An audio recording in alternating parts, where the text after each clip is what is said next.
everyone, back to the Huntsville division where I got the yard done for the asphalt terminal. So here we go.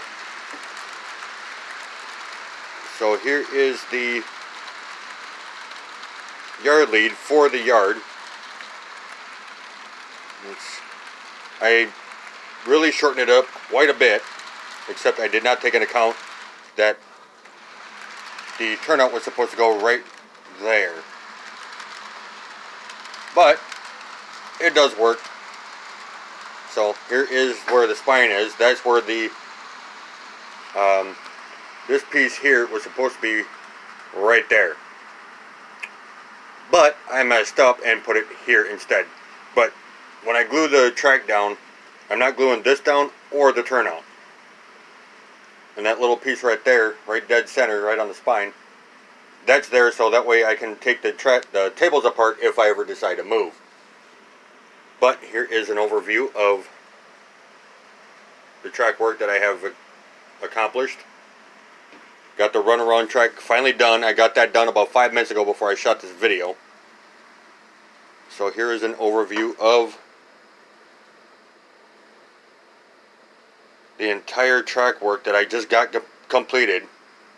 And that track there for where that Zahori tanker is, or tank car, depending on what you prefer, that I use or don't use.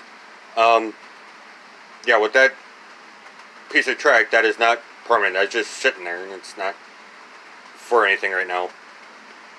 I'm just getting ideas as to where I want to line up the track for the grain elevator. But I test fitted everything. There is a couple small gaps, but I ain't worried about that because of the fact that, you know, the train cars go through the turnouts and everything else, so I'm not really too worried about that. Let me just pan this way. So eventually I'm going to get all these tracks lined up perfectly. They're all going to meet in the same spot. And then over here there's a space where I plan on putting not a turnout, but another piece of track, and it's going to go right up against where the hinges are for this lift-up bridge. And in the last video, I said that I forgot to mention that I was actually going to put a runaround track in, but obviously I got it in. You know, everything works, all the switches work,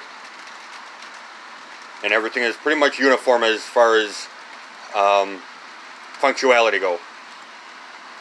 So I'm quite pleased with that.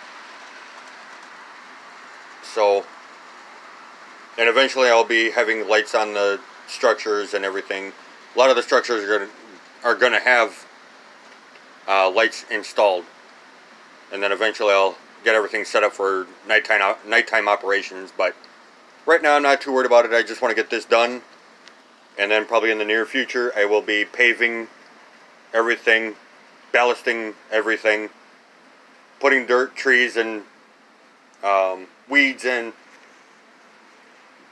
But right now it's not important. I mean, it's important, but it's not important at this point in time because I got to get the track work done. So when I get that done, then I'll come back and fill everything else in accordingly. So I'm just kind of really amazed as to how well this went together. It didn't take very long at all. I'd say probably about a good couple of hours. So, but as soon as I can, I'm going to get the track work done for the grain elevator. Get that all done, get that wrapped up, and then start on the next project, which will be the second main line. As I said in the last video, I do have the bridge abutments and the bridge in my shopping cart online. So when I can, I'll order those, and then get that assembled, and then put that on the layout. Because that's going to go right over there where the other bridge is, right down there on the lift-up bridge. But all in all, it's coming together. So that pretty much does it for this episode. And then, like I said, eventually, once I get everything cleaned up, I do have a quite of a mess down here. So once I get everything cleaned up and straightened up, then I'll do a layout tour, which will be coming up in about 2 months or so. I'm giving myself until about maybe May or earlier. And then hopefully by then I should be ready for a layout tour, like I said. I just got a few projects to wrap up before I get the basement straightened up, and then we'll be on our way to having that tour. So stay tuned, there's a lot more to come.